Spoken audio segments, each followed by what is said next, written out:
Hey everyone, thanks for joining today.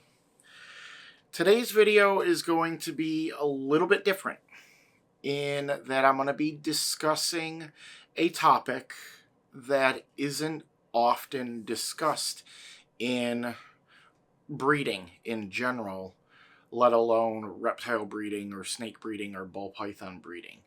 And that is the inherent risk factors that are involved for both the male and the female in the breeding process. So stick around. I'm Jack, and you're watching Python Addiction.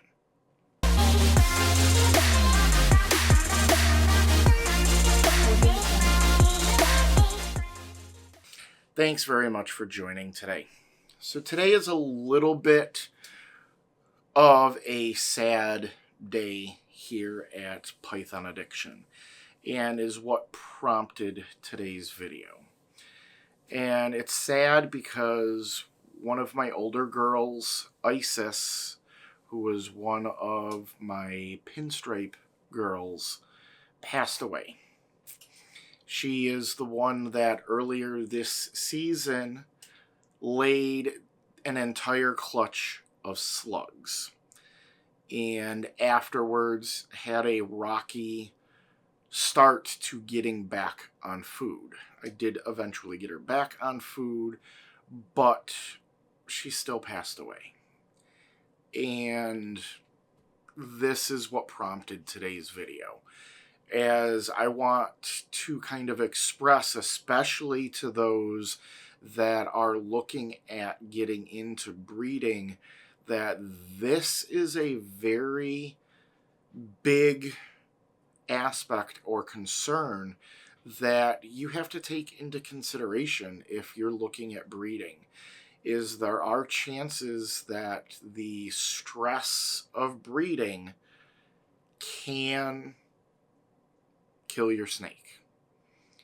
And it's a very sad thing to take into consideration, and something that may be the determining factor for some of you that have not started breeding to perhaps not breed, or for those of you that may already be breeding, may take into a little bit of a consideration of either cutting down on your breeding or stopping breeding altogether.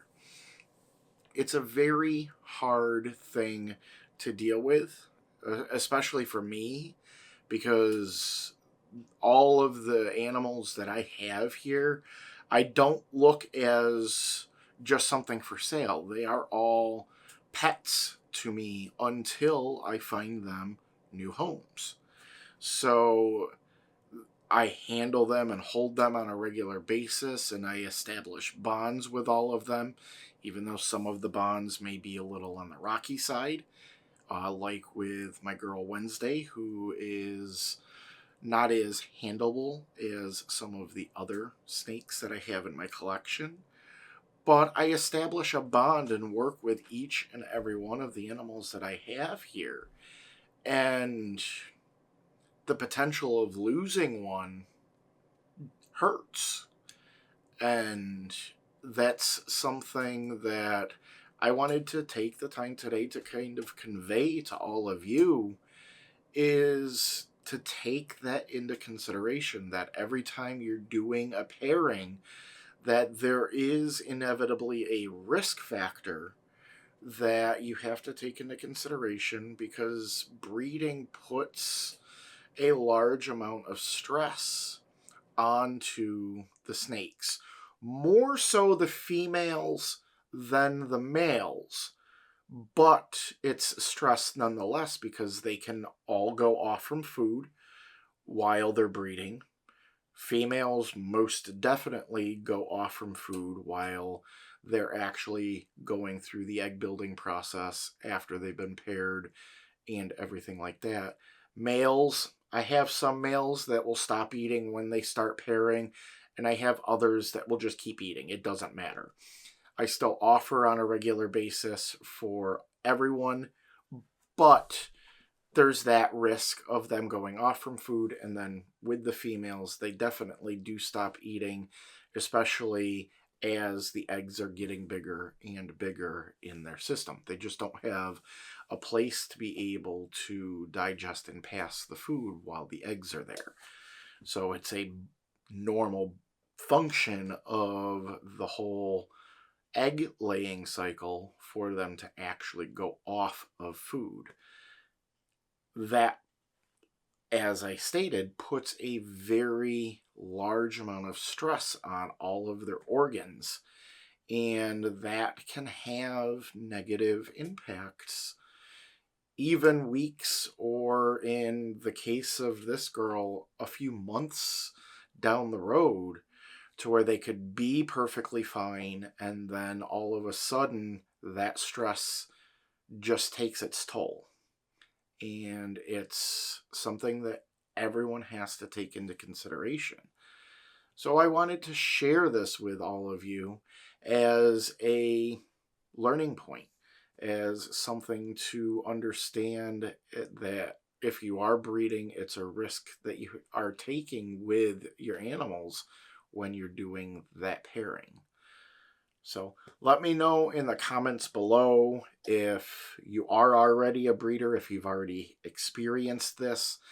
As I stated in the intro, this is something that most breeders don't discuss or talk about, but they still account for in their regular yearly process of their operations, if they're a large scale, mid-scale, small scale, depending on your breeding operation size.